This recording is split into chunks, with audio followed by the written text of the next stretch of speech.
Welcome, everyone. Before we begin today's journey into history, take a moment to subscribe to the channel and turn on the notification bell. Here, we explore the lives of the most fascinating figures who shaped our world, not through myths, but through the power of truth, courage, and vision.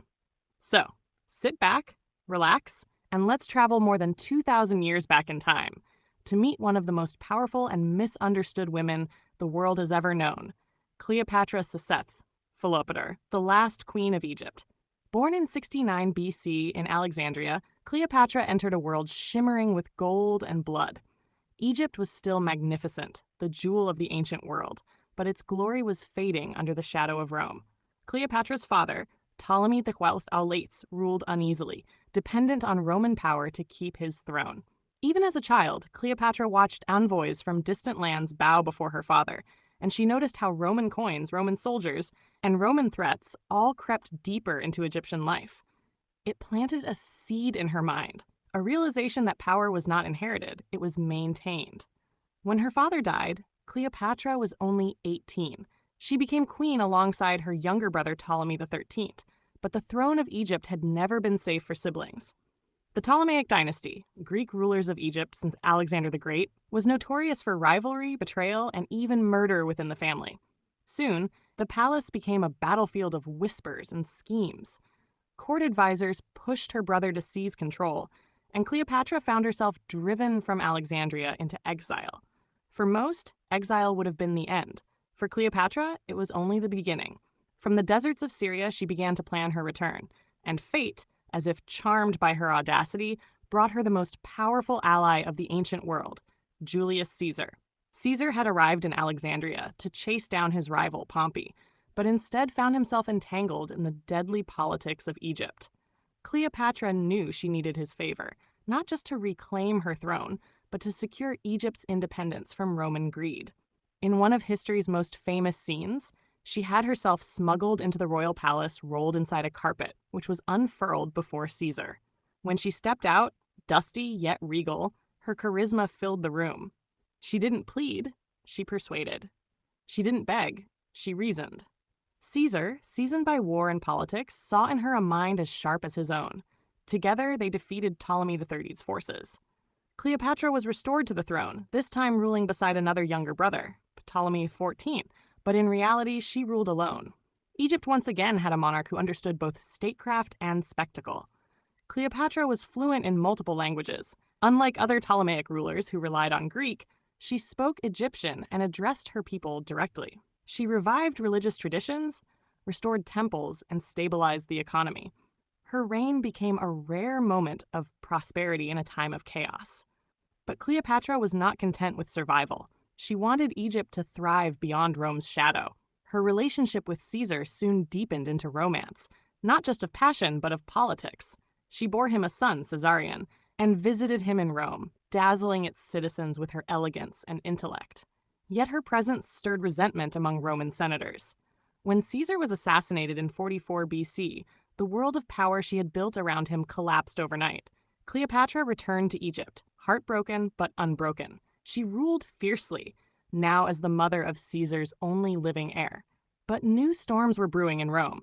Mark Antony and Octavian were vying for control of the empire. Cleopatra chose Antony, another powerful Roman general who had once admired her from afar. Their alliance began as a strategic partnership, but quickly turned into one of history's greatest love stories.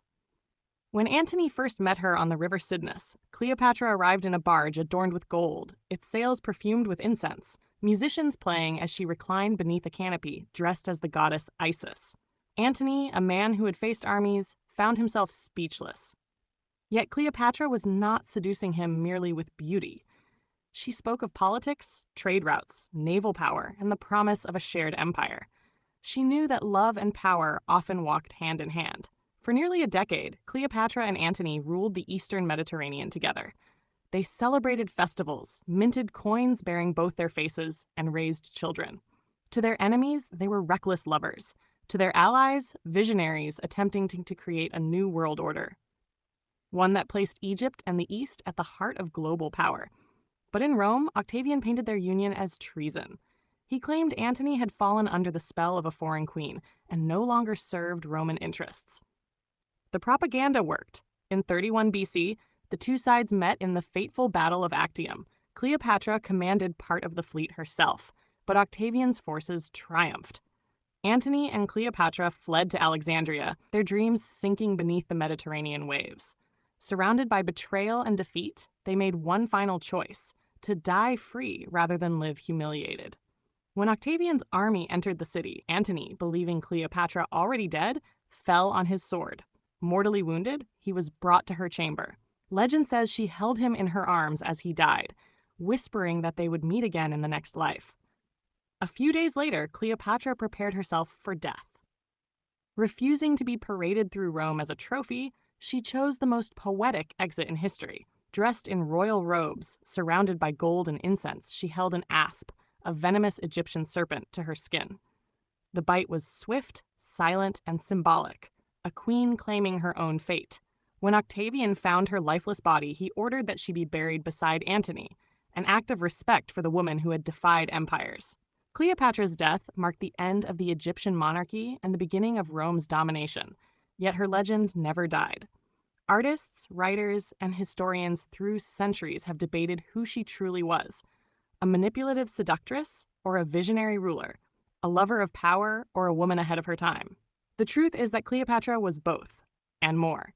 She was a strategist who understood the politics of perception.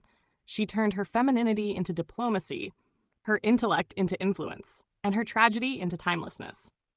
Her reign lasted just over 2 decades, but her impact has lasted millennia. She preserved Egypt's sovereignty longer than anyone thought possible, defended her culture against imperial erosion, and proved that intelligence and charisma could rival armies. Modern historians increasingly recognize her not as a temptress, but as a leader, fluent in economics, science, and governance, who transformed crisis into opportunity. Cleopatra's story is not only about love and death, it's about agency. She reminds us that power is not given, it's taken, shaped, and embodied. In a world that tried to define her, she defined herself. She faced impossible odds, loved dangerously, lost magnificently, and died with dignity. Every generation finds a new version of Cleopatra because she represents the eternal struggle between fate and will, between the world as it is and the world as we dream it. And maybe that's why, more than 2,000 years later, her name still glows with mystery. She wasn't just the last pharaoh. She was the first woman to show the world that leadership has no gender, that beauty without intelligence is hollow, and that legacy is built not by conquest, but by conviction.